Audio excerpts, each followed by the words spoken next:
Poytaxtimizda 2026-2030 yillarda O'zbekistonda mikroelektronika va yarim o'tkazgichlar sanoatini rivojlantirish strategiyasini ishlab chiqarishga bag'ishlangan strategik workshop lab amaliy seminari bo'lib o'tdi.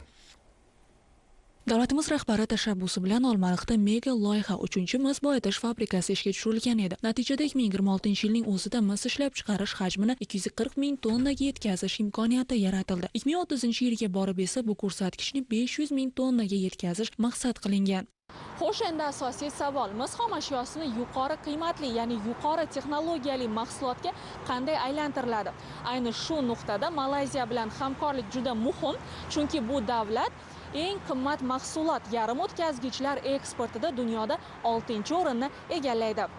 E'tibor bering, xomashyoni chuqur qayta ishlash orqali ish o'rinlari, eksport va valyuta hajmi, soliq tushumlari karrasiga ko'payadi degani. Ya'ni iqtisodchilar tili bilan aytganda, xomashyo sotuvidan bir marta foyda ko'rilsa, uni chuqur qayta ishlashdan tushadigan daromadning cho'g'i 10 karra ko'p. Negaki tayyor mahsulot yana u chuqur qayta ishlanib, yuqori qiymatli bo'lsa, butun qiymat zanjiri to'liq mamlakat ichida qoladi. Davlatimiz rahbari 3-mis boyitish fabrikasini ishga tushirish marosimidagi nutqida qayd etganidek, kimki mis sanoatida yuqori qiymat zanjirini yaratsa, kelajak sanoatini barpo etgan bo'ladi. Qaysi davlat bu xomashyoni chuqur qayta ishlash uchun kuchli infratuzilma yaratsa, u minglab oilalarga daromad, hududlarga taraqqiyot, mamlakatga qudrat olib keladi. Olmaliqdagi ushbu mega loyihaning ishga tushirilishi bilan mis ishlab chiqarish hajmi 150 ming tonnaga ko'paymoqda. Buni pulga chaqsak, qariyb 4 milliard dollarlik qo'shimcha qiymat evaziga 10 milliard dollarlik tushum degani. Ushbu ko'rsatkichlar mamlakatimizda elektronika sanoati uchun zarur bo'lgan mis xomashyosini barqaror va uzluksiz ta'minlash, elektron platalar va elektron komponentlar ishlab chiqarishni kengaytirish uchun mustahkam zamin yaratadi. Bugungi kunda ushbu ijobiy dinamikani yangi bosqichga olib chiqish, ya'ni yuqori qo'shilgan qiymatli va texnologik mahsulotlar ishlab chiqarishga o'tish ustuvor vazifalardan biriga aylanmoqda. Shu maqsadda Malayziyaning Mimos Berhad tashkiloti bilan hamkorlikda strategik muloqot tashkil etildi. Unda elektronika va elektrotexnika sanoatini rivojlantirish, davlat va xususiy sektor hamkorligini kengaytirish, shuningdek sanoat siyosatini takomillashtirish masalalari muhokama qilindi. During the visit of President of Uzbekistan last year with our Prime Minister, O'tgan yili O'zbekiston prezidenti va Malayziya bosh vaziri uchrashuvi davomida yarim o'tkazgichlar sohasida hamkorlikni boshlash tashabbusi ilgari surilgan edi. Bugungi strategik muloqot esa aynan shu tashabbusni amaliyotga tatbiq etish yo'lidagi muhim qadam hisoblanadi. Biz bu jarayonda O'zbekiston bilan yaqin hamkorlik qilib, loyiha asosida yarim o'tkazgichlar sanoatini yo'lga qo'yishga ko'maklashamiz. O'zbekistonda mavjud xomashyo resurslari bu soha uchun juda muhim. Eng asosiysi bu materiallarni shunchaki eksport qilish emas, balki ularni mamlakat ichida qayta ishlab, yuqori qo'shimcha qiymatli mahsulot yaratishdir. Bu esa iqtisodiy samaradorlikni bir necha barobarga oshiradi. Biz bu yerga faqat texnologiya olib kelmayapmiz. Uzeltech sanoat uyushmasi hamda iqtisodiyot va moliya vazirligi bilan birgalikda 2026-2035 yillarda O'zbekistonda mikroelektronika va yarim o'tkazgichlar sanoatini rivojlantirish strategiyasini ishlab chiqish bo'yicha faol ishlarni boshladik. Bu strategik jihatdan O'zbekiston uchun juda katta ahamiyatga ega. Uni faqat yangi sanoat tarmog'ini shakllantirish, balki yuqori qo'shilgan qiymat mahsulotlarni ishlab chiqarish, eksport salohiyatini oshirish va mamlakatni mintaqada yuqori texnologiyalar markaziga aylantirishga xizmat qiladi. Bir so'z bilan Malayziyaning so'nggi 50 yillik tajribasi yarim o'tkazgichlar sanoatini qanday bosqichma-bosqich rivojlantirganimizni ulashish uchun shu yerdamiz. Biz O'zbekistonni Markaziy Osiyodagi muhim yarim o'tkazgichlar markazlaridan biriga aylantirishda o'z hissamizni qo'shishga tayyormiz. Mana Malayziyadan 10 tadan oshiq ekspert guruhlar qatnashyapti. Bular O'zbekistonda shu yarim o'tkazgichlar sanoatini 3 bosqichda rivojlanish strategiyasini ishlab chiqqan. Asosiy e'tiborni O'zbekistonda mavjud xom ashyoni chuqur qayta ishlashga qaratyapti.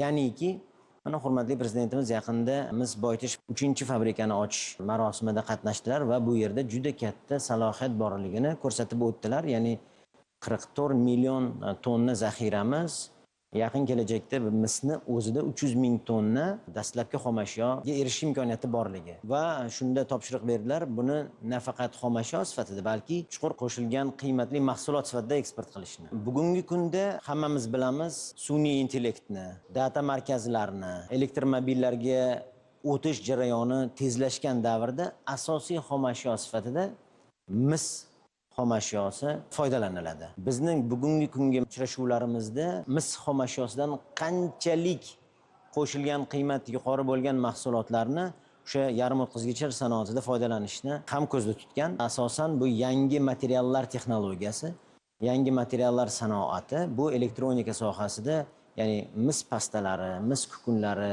misdan tayyorlanadigan turli xil o'tkazgichlar, mana bularning hammasi kamida 50% dan 100% gacha qo'shilgan qiymat yaratuvchi mahsulotlar. Umuman elektronika sanoatining rivojlanish bosqichida ham mahsulot ishlab chiqarish, ham mavjud xomashyoni chuqur qayta ishlash, ham bu kompetensiyalarni birlashtirgan holda O'zbekistondan yuqori qo'shilgan qiymatli mahsulotlarini eksportini jadallashtirish, uni kommersializatsiyalash nuqtai nazaridan mana bugungi ishlarimizni boshlab yubordik. Strategik muloqot davomida Iqtisodiyot va Moliya vazirligi hamda Malayziya kompaniyasi o'rtasida yarim o'tkazgichlar, elektronika va texnologiyalarni rivojlantirish sohasida hamkorlik shartnomasi imzolandi. Eng muhimi, bu jarayon O'zbekistonni faqat xomashyo yetkazib beruvchi emas, balki yuqori texnologiyalar ishlab chiqaruvchi davlatga aylantirishga xizmat qilishi kutilmoqda. Bugungi hamkorlik esa ayni shu maqsad sari tashlangan muhim qadamlardan biri bo'ldi. Prezidentimiz ham davom etadilar. Fanni tezroq amaliyotga tatbiq qilishni o'rganishimiz kerak. Mana prezidentimizning shu topshiriqlarni bajarishga qo'yilgan qadam. MIMOS tomoni ular nafaqat shu sohani rivojlantirish, balki uni bevosita amaliyotga tatbiq qilish bo'yicha juda katta yutuqlarga erishgan tashkilot. Shuning uchun mana bir necha oy oldin shu tashkilot bilan muzokaralar olib borilgan edi. Mana bugun esa hamkorlikni amaliyotga tatbiq qilishga yana bir katta qadam qo'yildi. Mutaxassislarning ta'kidlashicha, mamlakatimizda mavjud boy xomashyo bazasi va har yili tayyorlanayotgan minglab mutaxassislar bu yo'nalishda katta imkoniyatlar yaratadi. Hamkorlar bilan sohada kadrlar tayyorlash va ularning malakasini oshirish bo'yicha ham muhim kelishuvlarga erishildi. Loyihaga hamkorlarimizdan tashqari yana xalqaro moliya institutlari, jumladan Osiyo taraqqiyot banki ham qiziqish bildirgan. Albatta ular o'z moliyaviy resurslari bilan qatnashishga qiziqish bildirganlar. Demak, bu ilmiy tadqiqot markazida aynan boshlang'ich qadam sifatida mikrosxemalar loyihalash bo'yicha mutaxassislar tayyorlanadi va bu mutaxassislarni amaliyotini kuchaytirgan holda biz dunyoning eng rivojlangan, masalan, Intel, Nvidia, Malayziyaning korxonalari, Xitoydan va boshqa davlatlardan mikrosxema loyihalashtirish yo'nalishdagi korxonalardan mutaxassislarimizni mehnati ularga yetkazib berishimiz mumkin. Outsource bo'ladi bu. Mana shularni birinchi navbatdagi qadamlar qilib maqsad qo'yganmiz. Ushbu hamkorlik shartnomasida eng avvalo ikki tomonlama kadrlarni tayyorlash, yuqori malakali mutaxassislar darajasiga olib chiqish ko'zda tutiladi. Malayziyalik hamkorlarimiz bilan birgalikda kadrlar tayyorlashni boshlaganmiz. Tanlab olingan 300 dan ortiq nomzodimiz mavjud. Hozir birinchi bosqichda ularning 50 nafariga malayziyalik mutaxassislar tomonidan EDA Tools, bu integral mikrosxemalarni loyihalash uchun ishlatiladigan dasturiy ta'minot, mana shuni o'rgatish bo'yicha bir haftalik amaliy kurslar boshlangan. Bu kurslar yakuni bo'yicha eng muvaffaqiyatli 20 nafar bitiruvchi tanlab olinadi va ular birinchi bosqich sifatida Malayziyaning yuqori texnologiyali korxonalarida amaliyot o'tash, bilimlarni oshirishga yuboriladi va kelgusida mana shu mutaxassislarni ishga joylagan holda biz kelgusi qadamlarimizga baza yaratish, o'shalarga asos yaratishni maqsad qilganmiz. Ushbu hamkorlik mamlakatimizda milliy mikroelektronika ekotizimini shakllantirish, yuqori qo'shilgan qiymatli mahsulotlar ishlab chiqarishni kengaytirish va global qiymat zanjirida o'z o'rnini mustahkamlashga xizmat qiladi. Shuningdek, 2026-2035 yillarga mo'ljallangan mikroelektronika sohasini rivojlantirish hamda O'zbekistonni mintaqaviy yuqori texnologiyalar hubiga aylantirish yo'lida muhim qadam bo'ladi.